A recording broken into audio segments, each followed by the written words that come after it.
You're listening to Sunglasses, a podcast where we get to see life through God's lenses as His children. I'm your host, Samuel, and together we'll uncover how God's presence shines through life's tiniest details. So, let's take off the shades, put on our sunglasses, and see what our Father is revealing in today's episode.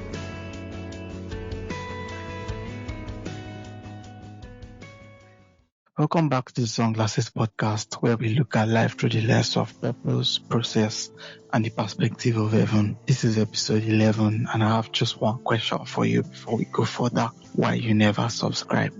Why now? We are big. Just press the subscribe button. And by the way, I have an Instagram page too. Please go and follow us there as well. Thank you. Anyways, on today's episode, it has to do with Nigerian Federal Universities. If you have ever studied in one, you already know that life comes with a very long waiting room. Almost everybody will pick 1 year or 2 years extra because of strikes, funny delays, a moment that will just come together because they want to stretch your patience and your faith. And that's really what this episode is about. So after I told it, our Darkroom Process, because before everything went digital, radiographers used to develop X-rays in a dark room. It was slow, quiet, and away from the light. You couldn't rush it.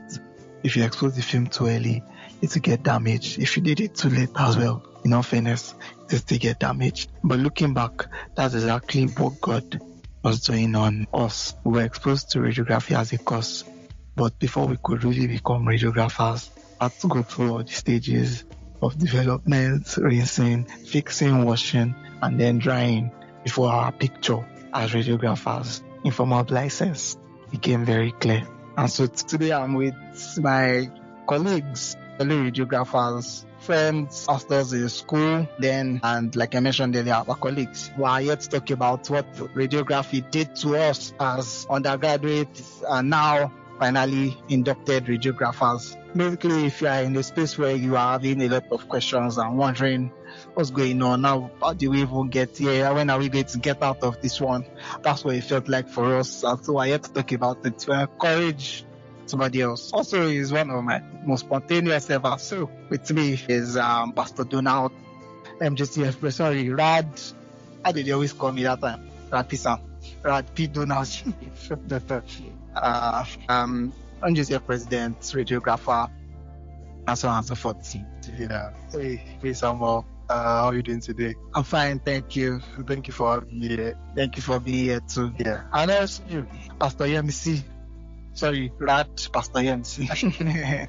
Rad Pastor Yemisi. I'm also of SVCF then, and our second BGF. Wow. Second BGS and welfare of all the whole class. Thank you for being with us. Thank you for inviting me. It's a pleasure to be here.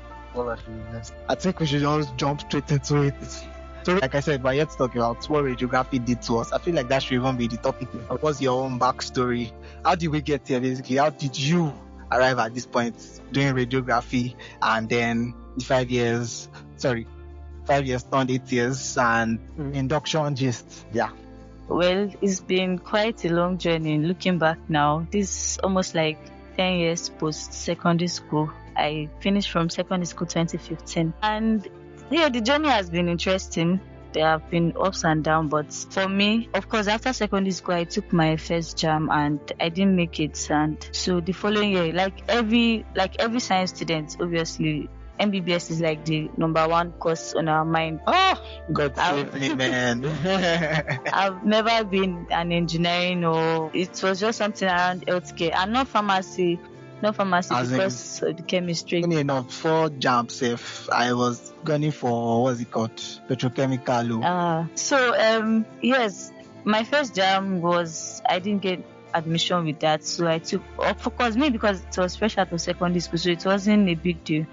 And the following year, I took JAM again, put in for MBBS. So this time I didn't get MBBS. I did change of course to zoology. By the time the admission list came out, my name came out under chemistry education. Wow, I don't think it was just chemistry. It was chemistry education. And yeah, I decided to go for it because I don't want to stay at home. And somehow I just had the mindset that if I still want to write JAM the following year, it's just good that I'm in school already. So because I knew that year one would take some introductory courses. So yeah, putting for chemistry education, it was a good one. I had a good CGPA for 2 sections, and I took JAM the following year. That was my third JAM.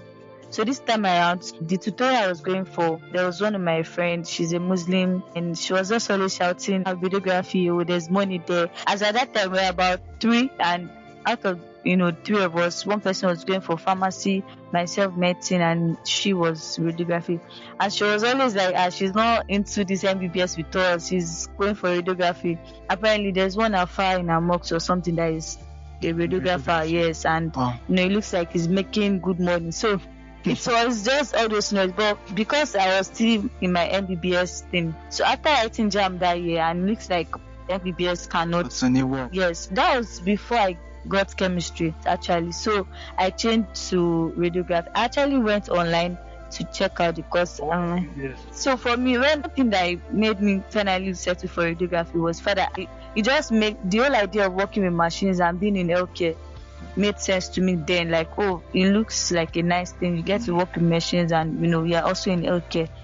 Since I entered for chemistry education that year, so the following year I just put in straight radiography for JAM. And I met the merit list for my catchment area. There's that score. Wow. So I think that was like the beginning for me. Thank you. That's how radiography started with you. That's some story. I think it's far different from mine. Before, I think I've always known what I wanted to do while I was young. So I think while I was at church, I once saw about Ben Carson and people wanted to be neurosurgeons. I thought about it, but while in school, I think I was the only one in secondary school that wanted to go into medicine. Very weird. So I was the only one. I wanted to be a pediatrician, so to treat kids. As times went on, I just feel like, okay, children with cancer, and how do we go about it? But in secondary school, I was so good at physics, chemistry, and biology. I fell in love with Maria Curie.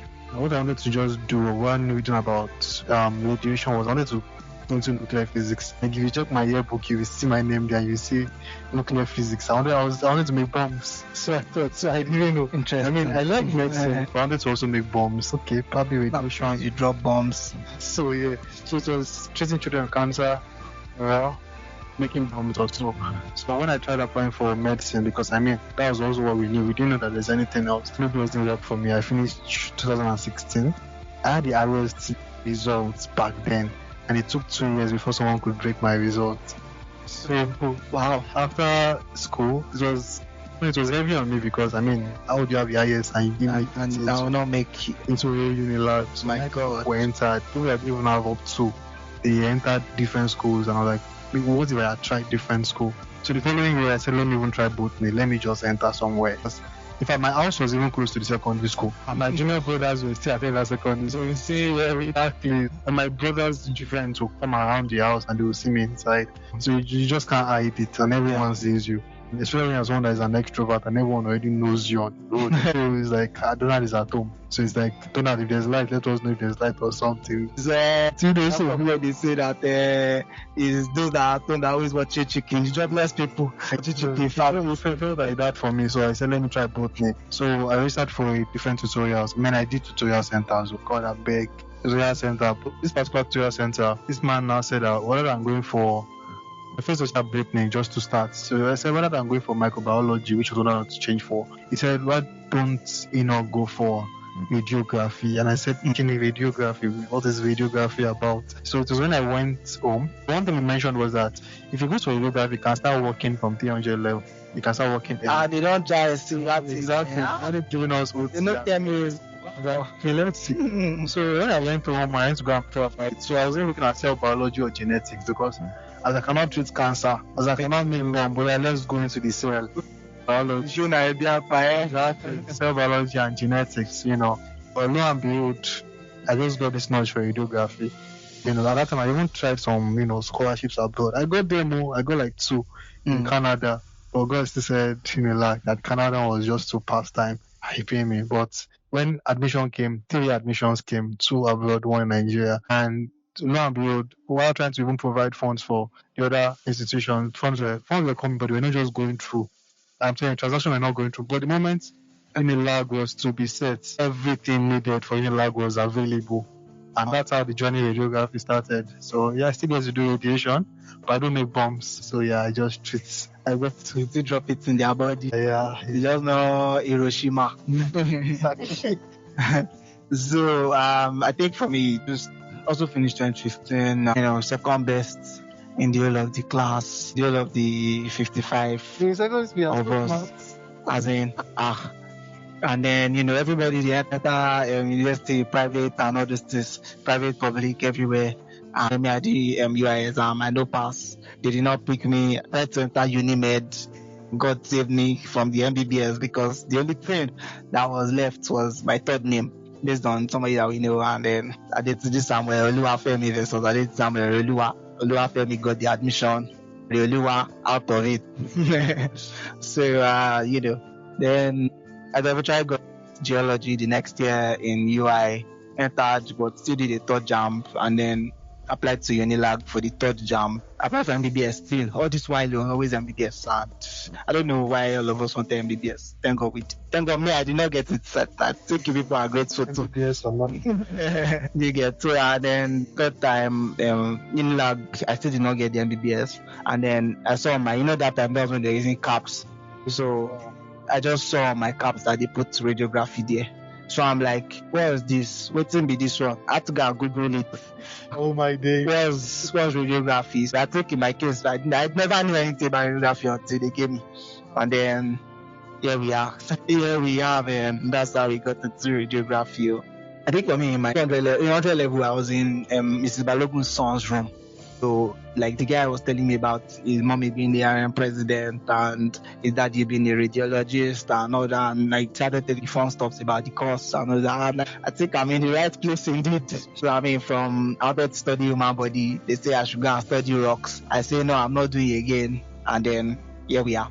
Here we are indeed. So, now, everything that happened, from 2017/18 session when we entered Unilag to 2024 August. That was how many years? 7 years already. Maybe roughly 6 since we started in January of 2018. I can remember registration then. Yeah, started January 2018. So let's just say roughly 6 plus. A lot of stuff had happened. There was first one strike at the end of Yes. at the end of 100 level before we entered 200. And we had a smooth 200 level. Yeah. And then entered 300 level. And then COVID first semester. We came back. There was a strike before COVID. We had one. Yes, the strike started before COVID. Then COVID now amplified the whole thing. And then after COVID, we get everybody pass the baton. And then, so we left to, March 2020, returned around September 2021.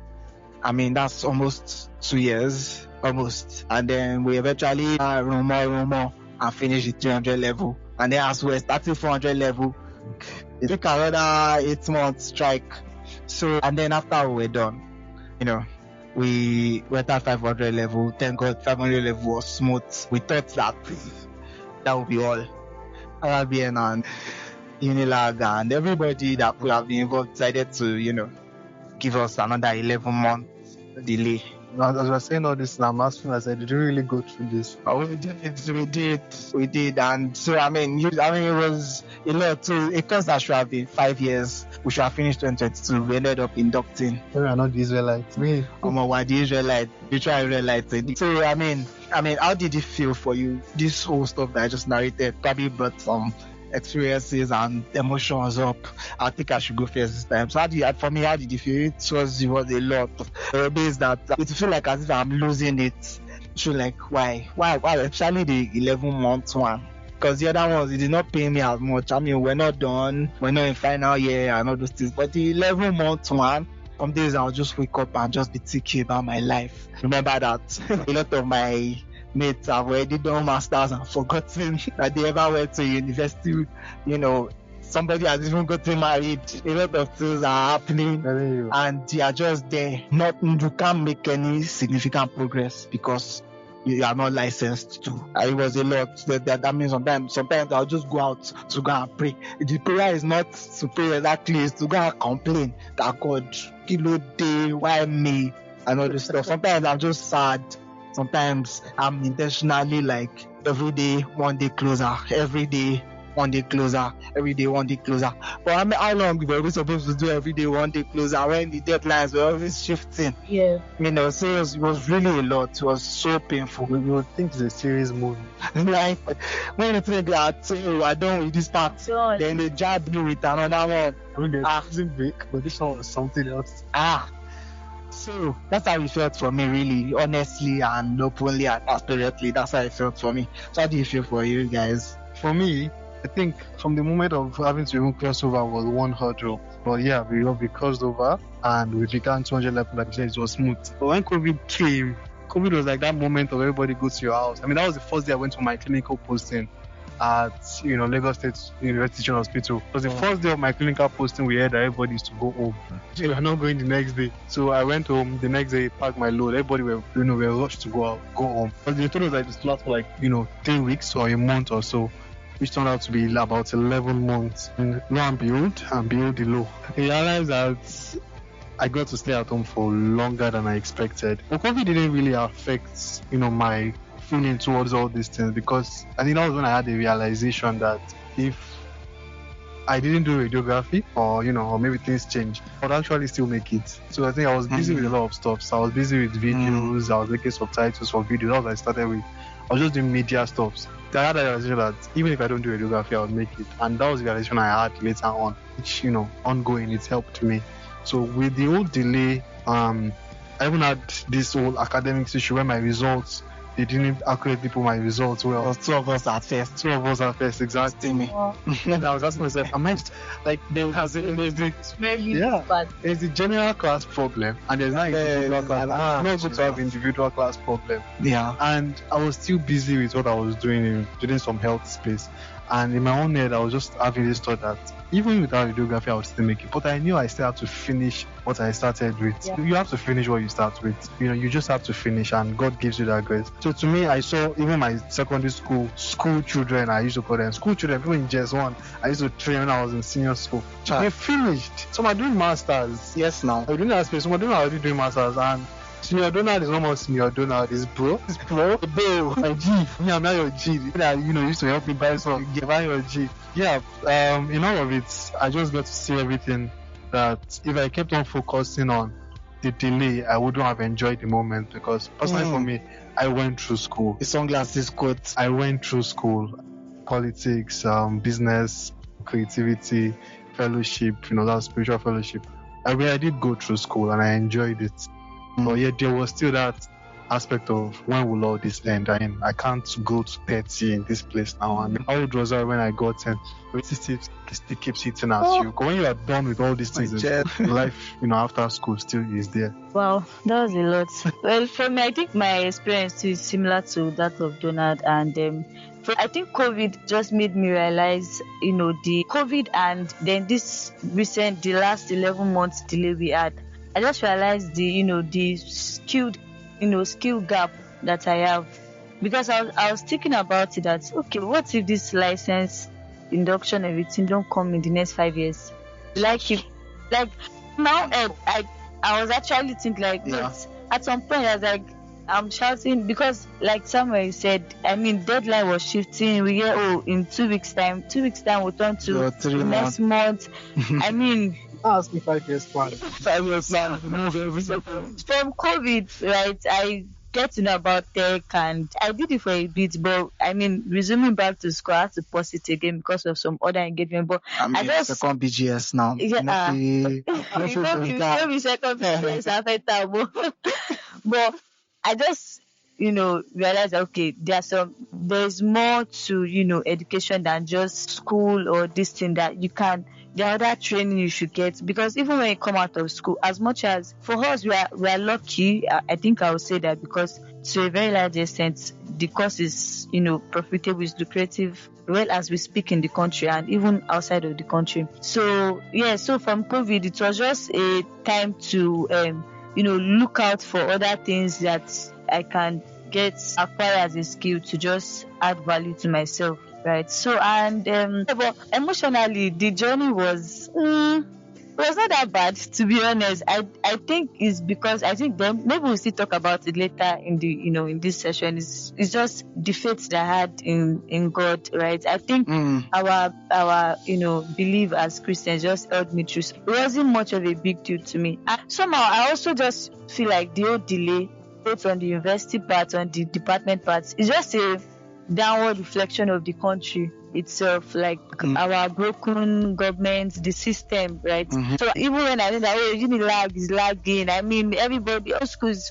passed through COVID, but then they moved. I think I passed like 2 sets below me, right? So let's say COVID came in, but then some schools were able to navigate around the what is going on with Unilag. Unilag answer radiography department. So for me, it was just a downward reflection of the whole country. Like, in a sane country, it won't happen, right? Then the last 11 months wasn't I was not really, I didn't have Samuel's emotional advance. Once in a while you just think I thought of it, say, God, you should have finished, because many people ask you, should you tell her to say, are you back from service? Like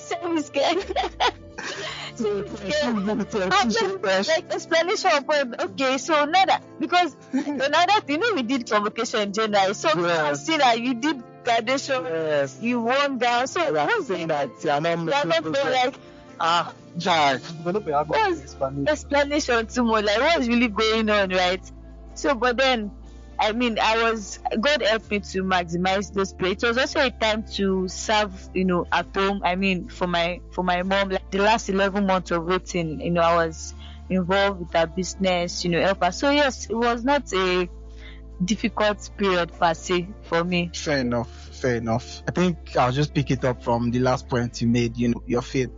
Probably because you guys were pastors in fellowship. I'm sure that sometimes people have thought, no matter what is going on, have faith in God, God is always able to pull through to now and everything. And now you're facing it. Now you're the one that is going through what you have thought, right? So it was there like any way that the whole thing happened affected your faith, your belief? How did, I don't know if you hear what I'm saying. I don't want us to go into how yet, because we're going to get there. How did you come out of it? But was there just maybe like short answer?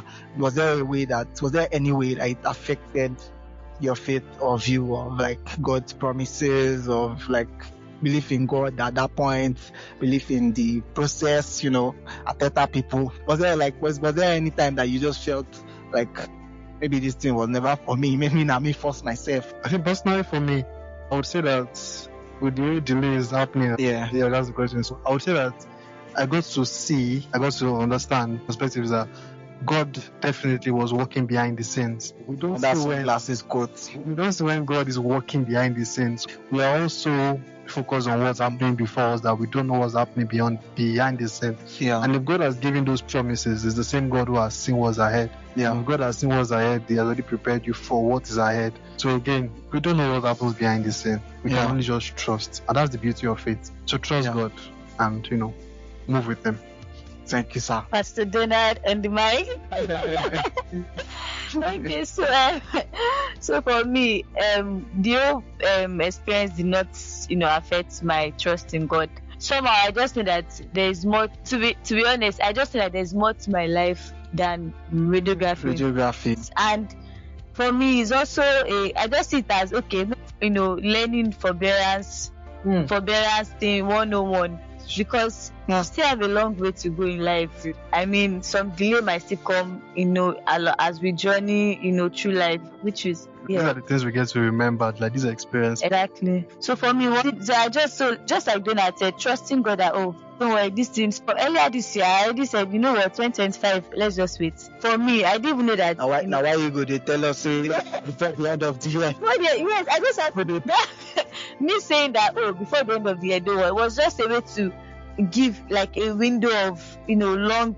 Maybe by the end of December again. It was just exactly. I didn't want to close March and say, oh God, by March to do. I just, before the end of the year, this thing will be sorted. And I think that mindset just, held me through.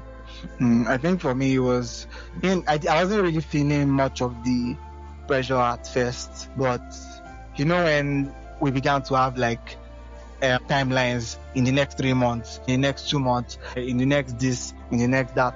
Once we do this will happen, all these things. And then as those things were not getting accomplished in the set times, and whenever they now happened, the next promise that was supposed to follow did not follow.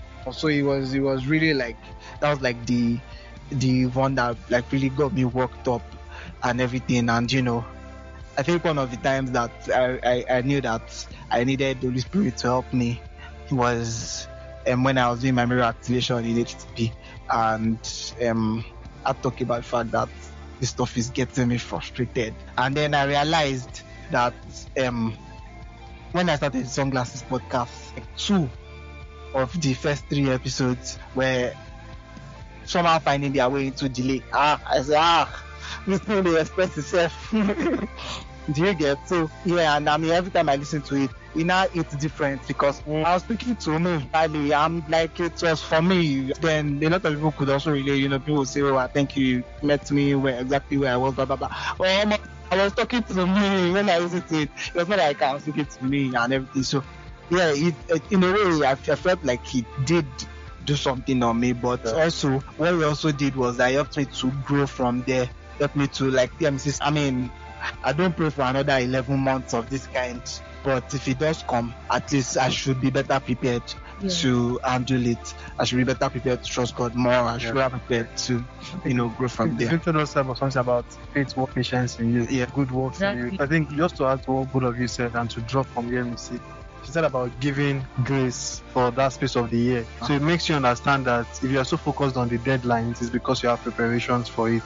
Yeah, when God gives you preparations, the reason why you are so mindful of deadlines is because of provisions you have ahead. Yeah, it puts you in a place to trust what you have planned out for everything. But when you go with God's own deadlines, He has the provision. And I think what I see God providing was grace. Grace in form of patience, grace in form of the friends that come to support you, the burden bearers. They help. You said we get to see that when funds was needed, funds will be provided, because in those deadlines they were still giving us their own deadline, nice bills too. And then provisions were made. God kept giving you this, I got you energy. I got you.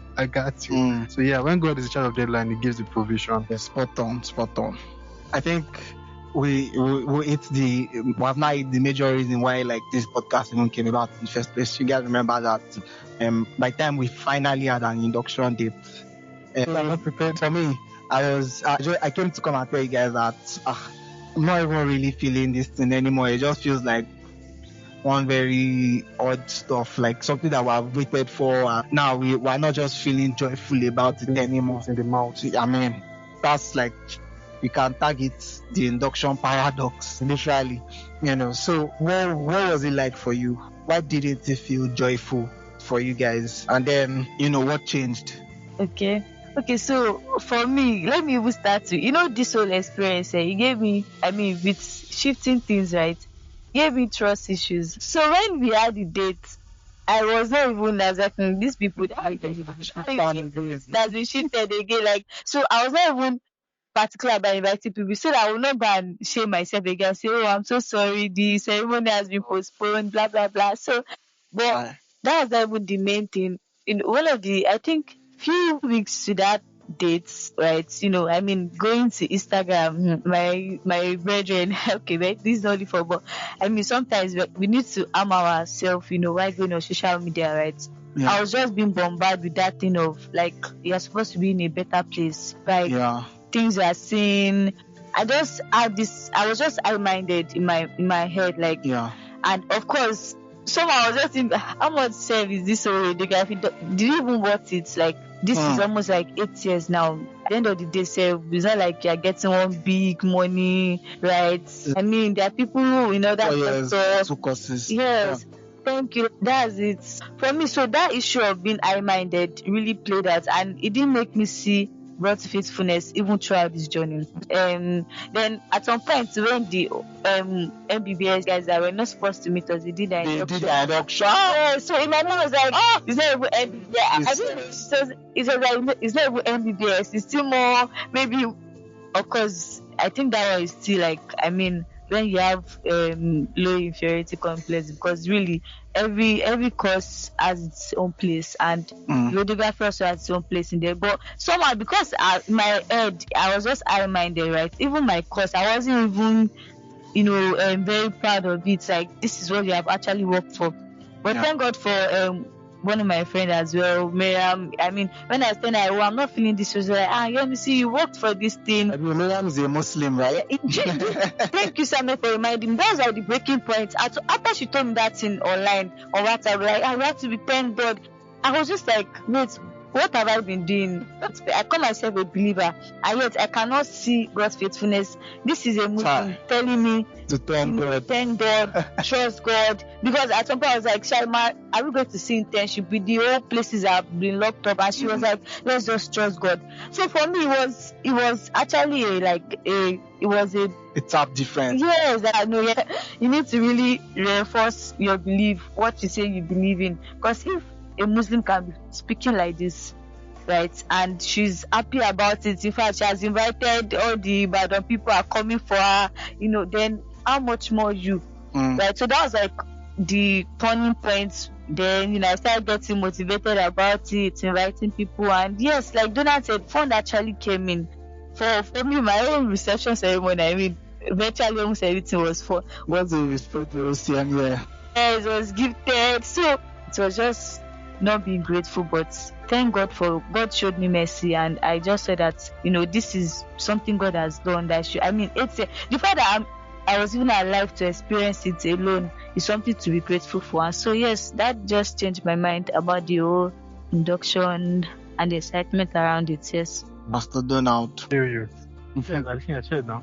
Did you just buttress about the like the feeling of for me, it was exciting at first, though. I mean, I was very excited after the whole stressing rag had given me over the whole leaving the school. So having to pass the board exam, because we really prepared for board exams. That's it. I've written exams. I think we've done 11 courses in a week in 300 level COVID period, and now having to prepare for that mighty board exam. That's 5 papers a day. The second one was supposed to be just formality. 5 papers a day. On oral exam, like whatever you knew, and lo and behold, here we were figuring out that we are leaving the school. So we felt so like a dream, because so we are leaving, like finally, no more exams, no more assignments, no nothing, and I was so excited. But a week before my induction, then I started having this feeling of maybe all I just want to do is just go collect my license and just get out of that hall. Because what's the point? Like, what's the point of celebrating? What's the point of going about the stress? Because, we talk about stress of leaving school. They give us stress to pay this, pay that. Like, just give me my certificate, my license. I just want to get out of here. In fact, when I was young, I was thinking that I would impact this school when I'm done as an alumnus. But now, at the point, I was saying, I don't really care, man. I just want to leave. But yeah, a few days before the induction, I had to intentionally put my mind to it that I will intentionally be grateful. And gratitude is about being intentional. When you pick the things that God has done intentionally, not saying thank you for everything, but thanking God, for this, it starts to set in. So that's it for me. Makes sense. I think for me it was also similar to Yemisi. So by the time the date came, I'm like, what's the point? I mean, some days before then, July 12th was 10 years since I left secondary school. July 22 will be induction day and everything. I left secondary school July 21st, 2015. Imagine, so now I think I exactly 10 years. So 10 years. Yeah, I think I left around that same time. So imagine, I was just reflecting on the fact that, like Yemisi said again, you could have been in a whole better place than where you are. About the scholarships you get, you see a lot of people. Let's even leave your secondary school mates, people from other schools that are your juniors, that are already doing internship and already serving and are already done with all those stuff, and you are just 2022 set. You are just coming out. When I want to come and charge at the radiology density. Imagine. And I'm asking my junior that were in a different school for permission to come in. Imagine. I say it's 2 years old. I get asked to some humility there. So there's a lot. Like I said, but what eventually like fixed it for me was the day that I sent to the group chat that I was just, my plan was just to listen to something. I usually try to listen to something when I'm in transit, so my headset is always on. So this time I listened to like 3 previous sermons and everything from Bethel, and then I'm like, they just dropped this one. Let's listen to it too. So I just jumped on it, enjoying the Lordship of Jesus, and then he just kept talking about joy and how, the fact that when we go through, when Bible says count it all joy when you are faced with various trials, and then how is the DNA of the believer to actually count it all joy, because Bible also said that all things will work together for your good. And I just kept going on and on, and I'm like, bro, did they send it to me? Of course, you had to have been sent to me in that moment. And then he now made a statement that the measure of joy you experience in the journey is a reflection of the level of lordship you have submitted to, something like that. And I'm like, let's process level of submission to lordship. The measure of joy. So like he kept talking about the fact that there'll be times where you feel legitimately that you have a reason to not be joyful. Yeah. And I'm like, yeah, I have reasons to not be joyful. For when you say that you submitted to Christ as Lord, and then you have every reason to be joyful, it's so hard to switch it up and say, no, you cannot continue like this. That's when I prepared the whole Counting It All Joy series. I had to make a list of 14 things that God did from before I entered to how I entered, but things that happened along the way that could have meant that even this day that we're going to this same July 22 will not have been possible. I don't think Thanksgiving challenge. Remember a lot of things, like how they saved me from extra year where they don't 15 for my results.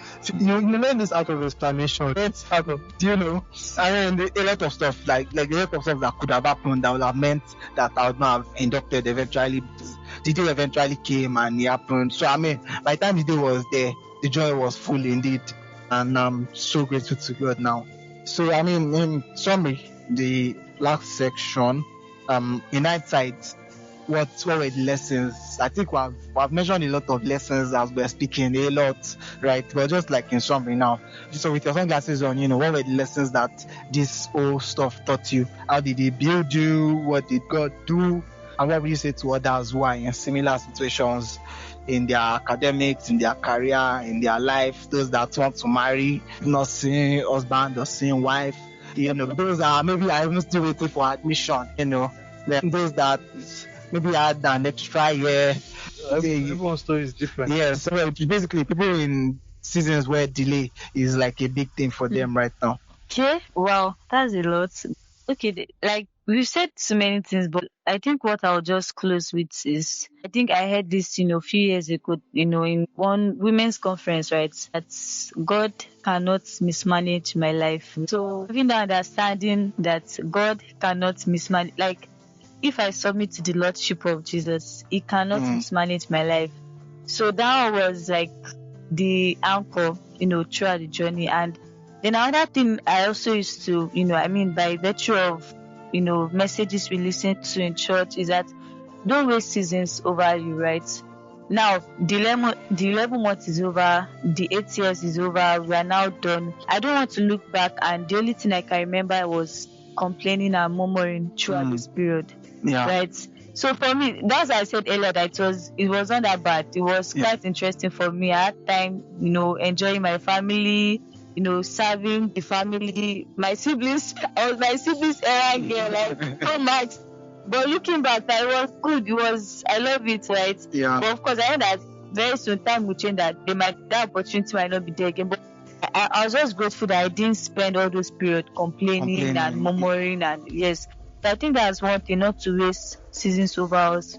So what will I say? Okay, to anyone going through season of delay, just like I said earlier, God cannot mismanage our life. To be very honest, we don't know. We can only see today. It's just going to take like a few years, right, before we look back at all this and say this is history, and we'll just thank God for it. Sometimes we think that if, I should have been this, I should have been that, but there's really no assurance anywhere that said if we had finished 2 years ago, we'll be in a better place today. Yeah. Right? Yeah. So, but of course, that does not also mean that maybe every time delay can actually, affect things. For us as believers, believe in a broken world, broken system. When all things are supposed to go the way it should go, some things might not just pull through. One thing we should know is that, God is mindful of us. The Bible says that we should take no thoughts for our life. Because you taking thoughts for your life is like you are indirectly telling God that He's not capable of taking care of you. And that's like an insult to divinity. When I'm taking thought of what will I eat, what will I wear, my shoe, my house, husband, wife, job. It's like a slap to divinity that God, you're not thinking about me, I'm taking your work. So I think, arming ourselves with that mindset would, just say, okay, I'm going to enjoy this season of waiting. I will enjoy the season of delay. And even, like I said earlier, the future is beautiful. The future is bright. Just even for other areas of my life, I'm trusting God that I will still be armed with this mindset. To keep loving Jesus even through the season of waiting. Amen. Thank you. So that was great. For me, what I learned during my time was that I learned to seize every moment. I learned to, as the opportunities came, I learned to understand more about myself. So yes, I came here. My first assignment in this school was to finish. Whether I was to finish well or not finish well, only just to finish. I got to learn so much. I got to try new things. I got to stop them and try a different thing entirely.